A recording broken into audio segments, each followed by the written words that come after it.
Hi, my name's Tim Johnson. Before I start the video, I'd just like to thank everyone for their support this year in 2018 for the channel. The channel's grown this year, which is a beautiful thing for me to see. If I've helped one person out there by sharing my experiences, then that's an amazing thing. So thank you for your support. If you haven't subscribed, please subscribe to the channel. It just helps more people see the videos if they're helpful to you. Share them to your friends and like them. There's a wealth of stuff on here. I share my experiences of the last 2.5 years of sobriety after 35 years of addiction to opiates and alcohol. Everything I've learned along the way. And that's the subject of this video today, neatly. The 5 crucial lessons, and I've given this a lot of thought, the 5 crucial lessons that I've learned in 2018. Because it's a year of sort of consolidation and growth for me. I came into 2018 about 1.5 years sober, still learning. I'm still learning today. And I try to learn every day. So it was a year of consolidation and lessons learned. And I just want to share the 5, what I think are the most important lessons that I've learned this year in 2018. The first lesson is about happiness. That elusive thing that we all pursue in various different ways. And firstly, I'd just like to share a little quote with you from a guy called Nathaniel Hawthorne. And it's a beautiful quote, and it really sums up what's happened to me this year, my realization about my inner happiness. Happiness is like a butterfly, which when pursued is always beyond our grasp, but which if you just sit down quietly will alight upon you. That's a beautiful quote, and it is so, so true. For years I pursued happiness with material things, with chemicals, and the realization I've come to, I think I always knew deep down, I suppose, but this year in particular has come to the fore, is that happiness is not about those things that you have, those material things, or those induced chemical experiences with alcohol and drugs, or fame or approval, or all those things don't bring happiness, don't bring true inner happiness.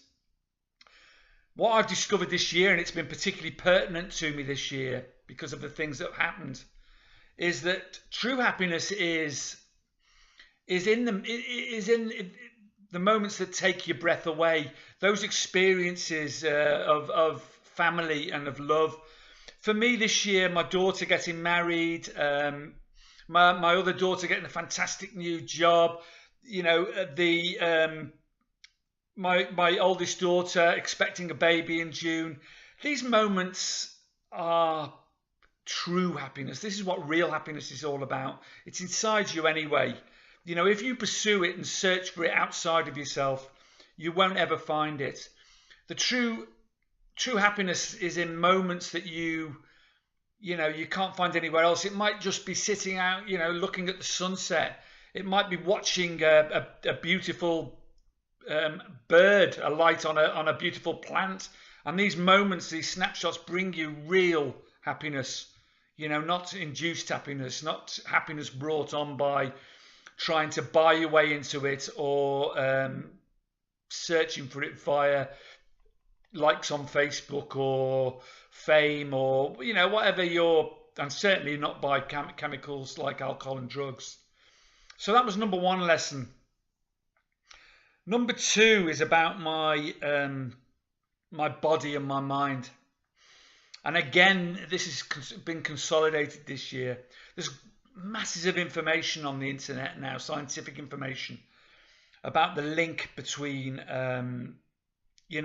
body, how you look after your body, and the way your mood is altered and your brain is altered by what you put into your body and what you do to your body. And I've looked at things like the microbiome in the gut and I've looked, and I've come to realise that, when you look at it, the analogy I make is if you were to buy a £2 million car like a Bugatti Veyron or a Ferrari, then, if that's your thing, then that is a really complex piece of equipment, with 30, 40 onboard computers talking to each other. It's engineering and touch at your fingertips, all these sort of things, very complex. So you wouldn't put the wrong fuel into it. You wouldn't not have it serviced. You wouldn't not read the owner's manual and just drive it the way you want to drive it, because several things would happen. Number one, it would break down and stop. Number two, it wouldn't work to its capacity, to the way it had been built, and eventually it would die because of neglect. And that analogy you can compare to our bodies. Everything you put into your body, certainly diet, but also emotional and physical stuff, everything you do to your body will affect your mood, particularly diet. Look at diet and exercise, and I've discovered that diet is key to my mood, and the microbiome in the gut, looking after what you eat, is key to mood, because all these moods are affected by inflammation in the body. Look into it more, because this realization has come to me that my body is priceless to me, and my health is priceless to me. Apart from the love of my family is the most important thing that I look after now. Diet and exercise, and also my mind, which I'll come on to in a minute. But look after your body like you would look after a £2 million Ferrari. Your body is infinitely more complex than that car could ever be. Thousands of chemical reactions every second, homeostasis being created, keeping you balanced. It's just a miracle. So look after that miracle and tend to it every single day by what you put into it and how you exercise it, etc. Because we all know empirical evidence tells us that exercise will elevate mood, no doubt about it. Get your mindset right and get out and do it, and get in the fresh air and look at your diet. There's loads of information out there. Number 3, I've covered this in my last video, but this is another realization I've come to. Consistency, consistency, consistency. Small goals, small bites, constantly keeping motivated by setting myself small goals will grow. It's grown me immeasurable strength. It's made me stronger, and kept me motivated. And that consistency is key to growth. If you want to strengthen your sobriety and grow as a human being and be the best version of yourself you can possibly be, then consistency has to be there.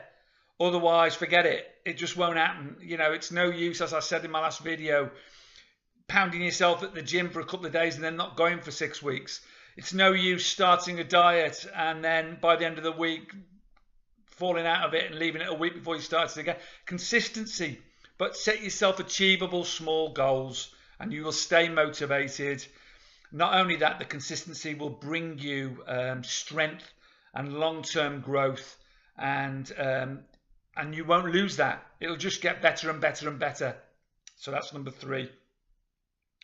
Number 4 is about the mind.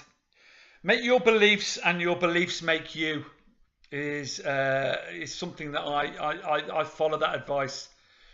But I also have learned that not to trust the brain in your head so much, because it's your ego. Without going into all the complex details of that, the Aborigines say your head is a pit of snakes. So what I've learned this year is to follow the 2 brains, and there is a link between certainly the gut and the heart to the actual brain in your head. The microbiome in the gut has been found to connect directly to the mood in the brain. It's where serotonin's made in your gut. Your gut has neurons exactly the same as your brain, firing synapses. So listen to your gut and listen to your heart before that. And I've learned that this year. And that advice to myself has been key, because 9 times out of 10, my gut and my heart have been right, because they know, if I'll use this very straightforward analogy, if you go and eat a cream cake, if you've been on a very strict diet, your gut is telling you in every fibre that that's not the correct thing to do. But your brain will be arguing with you, give yourself a treat, go on, it'll be beautiful, it'll taste lovely. And it will, there's no doubt about that. But your gut will be telling you that's not going to do you any good. Always listen to your gut.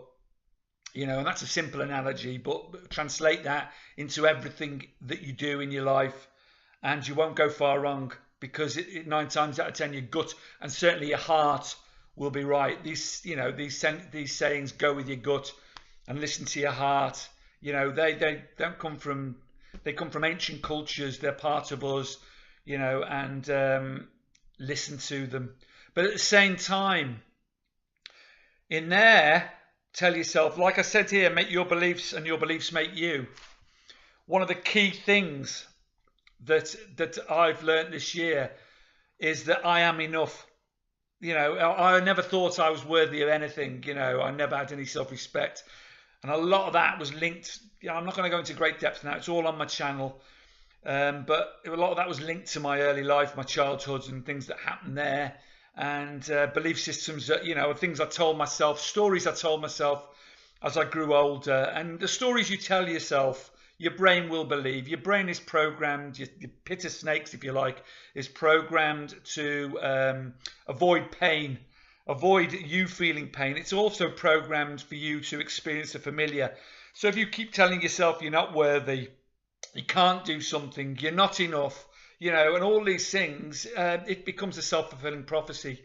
Your brain, and you will believe that. It will make you ill, mentally ill, physically ill. That will manifest physically. There's no doubt about it. So another thing I've learned this year, although to follow my heart and gut, I was constantly telling myself, believing in myself. And eventually that self-belief, people would call it arrogance. Yeah, but like Muhammad, it's not arrogance. It's just belief in yourself. Like Muhammad Ali said, I believed I was the greatest even before I was. And think about that saying. Because that self-belief, that type of self-belief makes champions, and it makes for success, and it makes for happiness, and you can achieve anything that you set out to achieve. It's simple as that. Just believe in yourself that you are enough. And that was a massive shift for me this year. And finally, the final one, number 5, was, again, I made a video about this in much more depth, but letting go of control. And trying to control events that are outside of your control was a massive fault of mine, or outside of my control was a massive fault of mine. Worrying about what people thought about me, seeking people's approval, trying to affect things that are beyond your control will bring you unhappiness and massive stress and cortisol and illness and emotional, physical and spiritual illness. It will bring you unhappiness. So letting go of control, realizing that there's a massive amount in your life that you can't control.